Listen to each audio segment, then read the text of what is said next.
Tonight, Chairman of the Anti-Graft Agency fails to honor the invitation by the Senate committee investigating alleged diversion of funds of about 1 trillion naira. Now, the newly inaugurated Presidential Committee on Corruption warns public officials against meddling with government funds.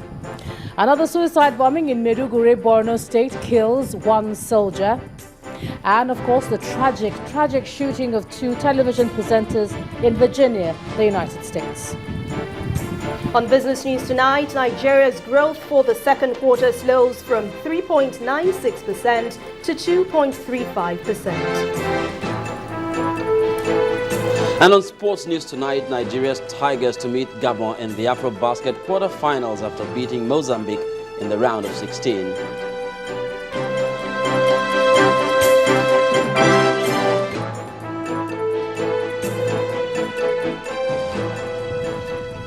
The chairman of the Economic and Financial Crimes Commission, Ibrahim Lamode, today failed to show up at the Senate committee sitting on allegations of fraud and diversion of funds amounting to 1 trillion naira.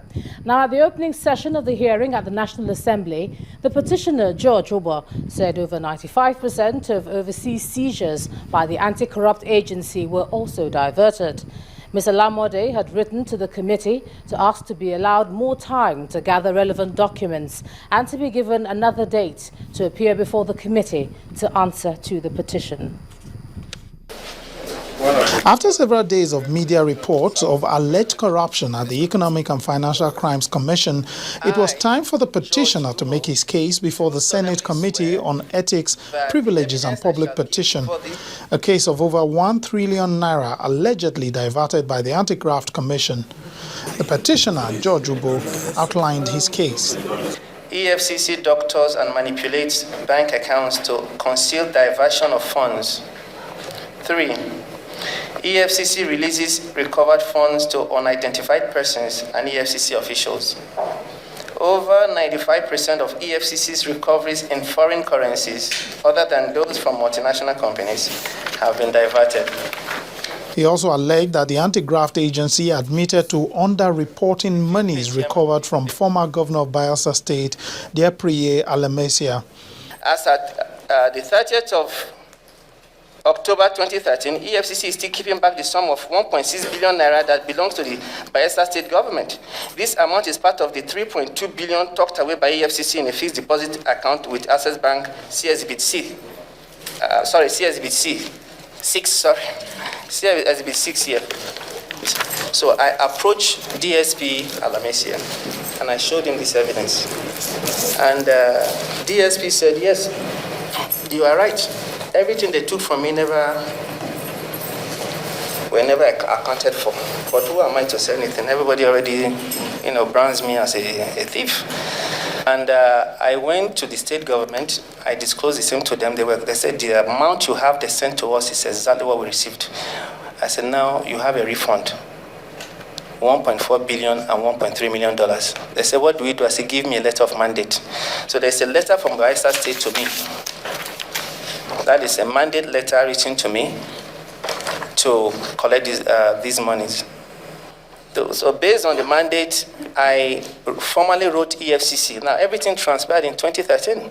So anybody that is saying that this is a new thing is lying. The chairman of the Senate committee read out a letter from the Anti-Graft Agency asking for another date to appear before the committee. You are kindly invited to that. Note that the commission has since May 2014 commissioned KPGM to carry out an independent and thorough audit of SEM from the inception of the commission to date in all 6 geopolitical zones of the Federation, where we have our offices. We shall submit the report to the National Assembly as part of our annual report and to the committee in particular in about 3 weeks, when we must have finished reconciliation with the audit firm.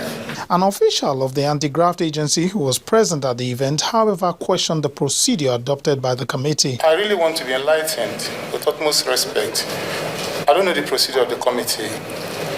I don't know. I would like to know how the propriety of hearing a petitioner in our absence when he's making his presentation, referring to documents, making oral documents which were not even present to address. I just okay, just one. Okay. Sorry. We are here today to listen to the petitioner, draw evidence from his presentation, and then invite you at a later date, and also listen to you and draw information from your presentation.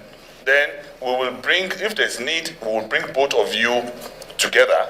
But when the official continued with more comments, the committee took a stand. With due respect, please, we want you to excuse us, just like my colleagues have said.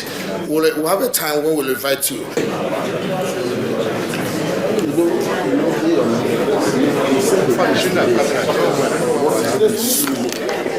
The meeting came to a close a few minutes later. The Senate committee has completed the first phase of this hearing. It says it will now sit down and decide when it will hear from the Economic and Financial Crimes Commission before taking a decision on this petition. Lanre Lasise, Channels Television News.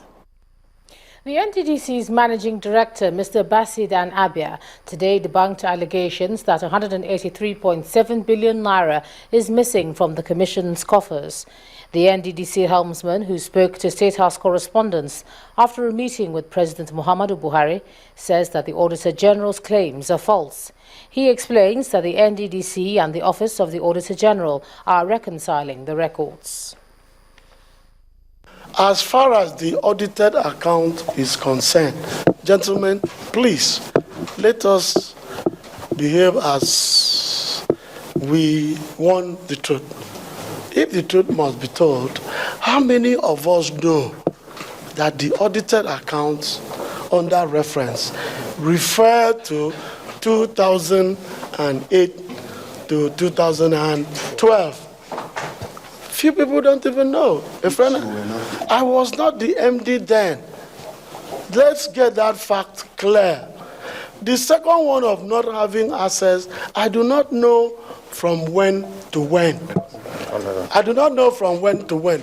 But let me tell you that on principle, I came to brief Mr. President, and it would be improper for me to take, otherwise I would be accused of taking undue advantage.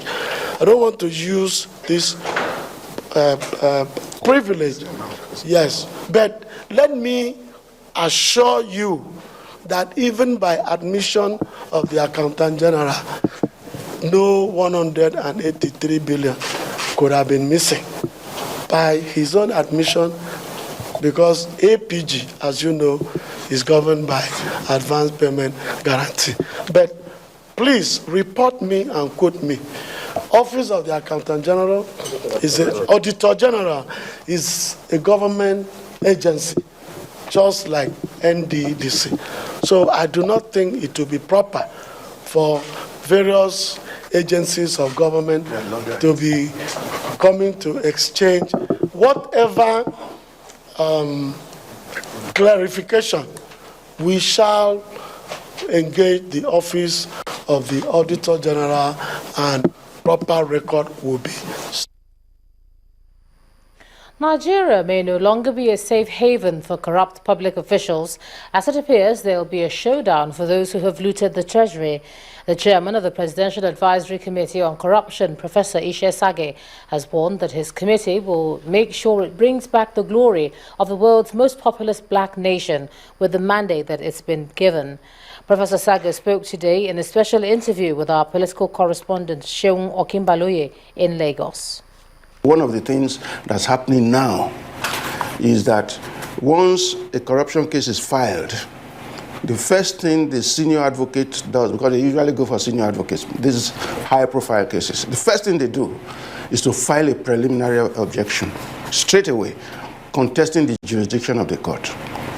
And I think rather mistakenly, the courts have allowed this to dominate the activities such that for 3 or 4 years, the court is taking that alone. The law says adjournments will be a total of 5 in number throughout the life of the case. Once they've had 5 adjournments, that's it. And no adjournment must exceed 14 days. speeded up. Instead of 15, 20 years, or as we've seen in some cases since 2007, suspension. People forget. They become senators. They become everything in this world, and everybody forgets about the case. Instead of all that, we're talking of 9 months. But of course, we have our own discretion. We can look at the whole field and see that if there is limitation of time, personnel, and so on, and say, okay, which cases can be taken, which will be not only send the right message down the spine of every Nigerian, but will also bring benefit to the government in terms of recovery of assets. We can recommend those that should take priority. But if, in fact, our mandate covers every case of corruption. Is the committee ready to prosecute and make recommendations on some of the president's allies? Anybody, any case, once it's corruption, there is no boundary. We're not going after anybody. We're just like, if you like, the figure of justice. Our eyes are covered in terms of favoritism or having anybody in mind. We just look at the cases and objectively follow them. If you like, if you say what sort of cases are we most interested in, I would say what we call low-hanging fruits. The one that are so obvious that can be plucked and easily dealt with now. Those are the ones that we are most interested in, but it has nothing to do with who is behind it, who is guilty, or who is suspected. There have been talks about special courts for prosecuting corruption cases. Are you looking in this direction too? Where? That's the ultimate. Because, you know, for special courts to be constituted, we need to go to the National Assembly. It will involve a constitutional amendment. It will go to all the states. And where a majority of the states have to agree with 2/3 majority of the National Assembly for such a court to come into existence. So it's there. I have no doubt that the president is going to send a bill for that. But we're not waiting for that. We're not waiting for that.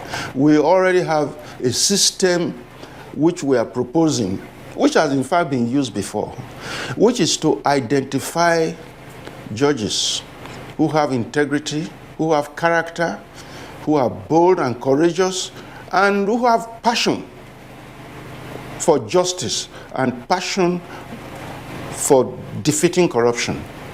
By the end of this year, we would have gone pretty far. And I'm sure, although I cannot state when prosecutions will start, because that is really the job of the anti-corruption agencies, the EFCC, the ICPC, and the Bureau of the Code of Conduct Bureau. They are the ones who actually, NDLE, all those other organizations. The matter is in their hands. They are the ones who investigate. They are the ones who know that they've amassed enough evidence to file a case. But they have an incentive now to really work fast and work efficiently. We have a few people who have cornered all the resources of this country and allowing the rest of the huge population of millions to wallow in poverty and misery, even in many cases death, whilst these people have cornered these resources, which for the next 10 generations of their families, they will not be able to spend.